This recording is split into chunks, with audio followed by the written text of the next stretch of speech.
Yesterday, we heard some pretty spicy news coming out of a whistleblower and a testimony that happened that confirmed a lot of suspicions that we may have had about the security inside of Twitter. On top of that, we had the shareholder vote on whether or not the shareholders accepted Elon Musk's offer and much, much more. It's been a pretty wild ride in terms of Elon buying or not buying Twitter at his $54.20 per share. But on top of that, this whole process is revealing a lot more about exactly how disjointed and dysfunctional Twitter actually is inside those doors. Something like 4,000 people having access to all of your information, including geolocation and all sorts of stuff, having the ability to take over your account. It's absolutely nuts. That after a quick word from this video sponsor. So we have this article: security failures cause real harm to real people. A Twitter whistleblower on Tuesday testified before Congress that the company's failure to secure sensitive data real harm to real people, prompting senators to grapple with Washington's inability to effectively regulate major social media networks. Well, they have no interest in actually regulating them. They have all the interest in controlling them. So, I mean, what they want is they want them to comply. They want them to be malleable, amiable to what the government wants them to do. They don't really have any interest in protecting our data. If they did, they would have done something about 10 years ago. He described an executive team that was financially incentivized to ignore root problems, such as employees having too much access to data. Because the company wasn't properly tracking data access, he claimed it was impossible for the company to respond to critical national security risks, including access gained by potential foreign agents on its payroll. The company's former head of security, a renowned hacker, grounded his, at times, highly technical disclosures in examples of risks that lawmakers could connect to, suggesting this unfettered access could result in Twitter engineers sending unauthorized tweets from their accounts. It doesn't matter who has the keys if you don't have any locks on the doors, he said. It's not far-fetched to say an employee inside the company could take over the accounts of all the senators in this room.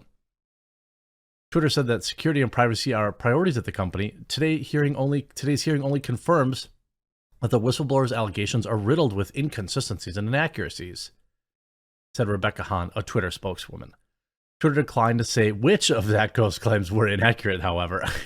Of course. I mean, in this clip, this Twitter whistleblower reveals 4,000 employees have access to all of your personal info and can dox users. They also testified that employees have hijacked users' accounts. Not surprised at all.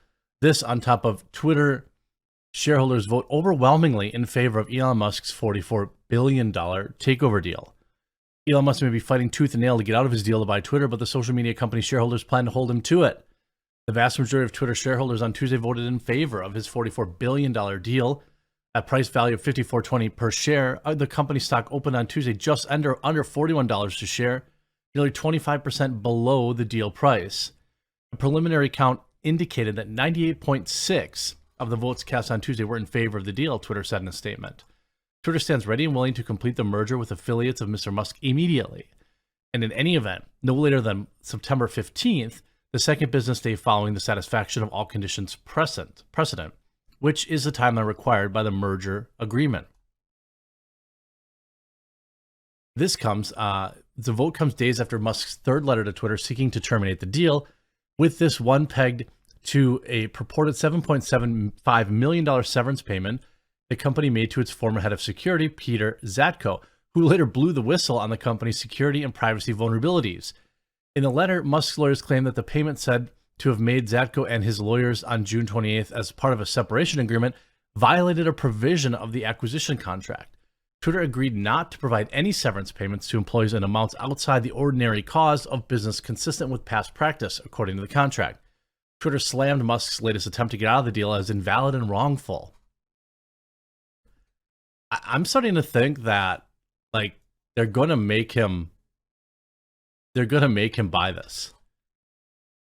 Now, you see, the whistleblower stuff, though, is really interesting. That They write that whistleblower says Twitter chose to mislead on security flaws. This is something that really everybody should be concerned with because this is our data. He talked about our geolocation and all that kind of stuff. And it's insane. Last month, a whistleblower complaint that Mr. Zacko had filed with the federal regulators became public. In it, he claimed the company had a failing to guard against attacks and spam and lying about its efforts.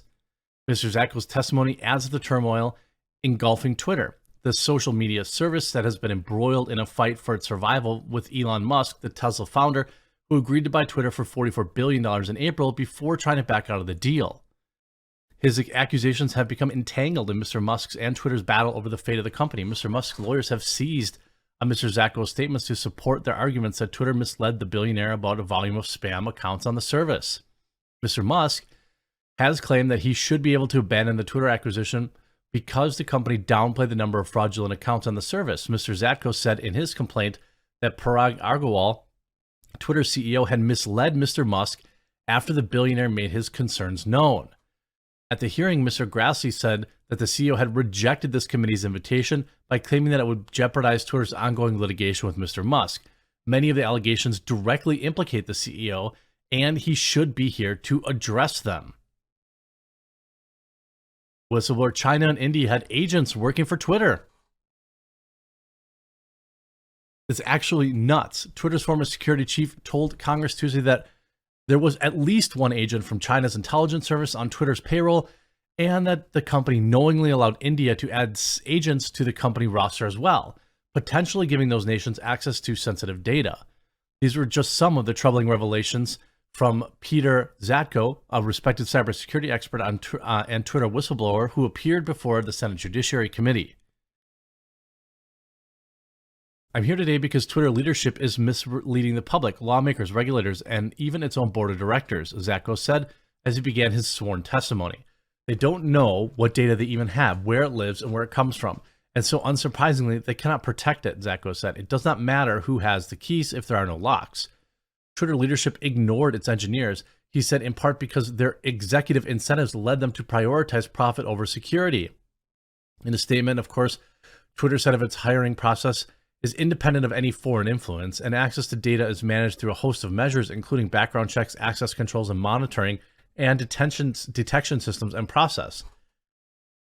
Except the whistleblower said that as many as 4,000 employees had engineer status, which meant that they could access all of your data. I think it's time people really strongly consider leaving Twitter. You know, I think it's really time because our government is not going to enforce any kind of data protections. They just aren't.